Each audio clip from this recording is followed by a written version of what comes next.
Now this picture is a picture of Elm Street, which was just down the street from my house on Oak Street. And what I thought I would try to do is to tell you a few stories about living on Oak Street and also hanging out on Elm Street. So the first story is about when I was still really young. We used to just have just an ice box, and the iceman used to come with a horse and wagon. And for some reason, this horse used to always do his duty just in front of our place. So what Mrs. Morris used to do is she'd give me the coal shovel, and she'd send me out on the street to get the horse's duty. And, you know, she'd get me to go really early or as soon as possible, because on the corner was a lady who had a beautiful garden, and her name was Mrs. Brigley. And when I would be out there with my coal shovel, she would be running down that street with her coal shovel. And, of course, whoever got there first got the most of the manure. And, of course, we just used the manure in our gardens. But that's kind of just a little story about, that, we didn't have a fridge or anything of that nature. And, the old horse and buggy with the ice wagon.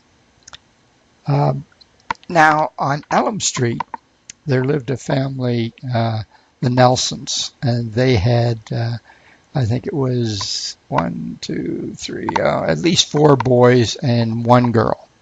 Anyway, one of the kids that I used to hang out was Ronnie Nelson. And so I'm just going to tell you a couple of quick things we did with this young guy. One night, we got old Ronnie, and we tied him on a ladder, a step ladder, and we slid him up on this lady's veranda and rang the bell and went across the street to watch what happened. So this lady comes out. She goes in the house, gets her scissors, cuts Ronnie off the ladder, takes him in the house. And so we ran around to the backyard to see what was going on, because we could see the lights were on in the dining room. And all we could see was Ronnie sitting there, and he was having a glass of milk, and he was having some cookies. And anyway, he came out and grabbed the ladder and started walking over to his house. And of course, we met up with him and said, well, so what happened? He says, well, she was so upset that your boyfriends tied you up to a ladder, that she gave me cookies and a glass of milk. So, let's do it again. So he was ready to go again. So the other thing we did with Mr. Ronnie was we would take a board and we would put a knife in it. It was one of those fishing knives, but really a long blade.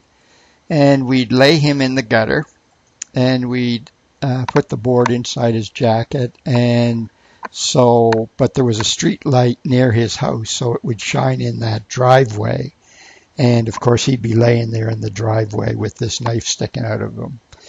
Anyway, what we would do, a woman would be coming up from Sobeys with her groceries, and we would make all this racket in the driveway, kicking up rocks and, just sort of yelling and screaming or whatever. And then all of a sudden, we'd run like hell out of that driveway.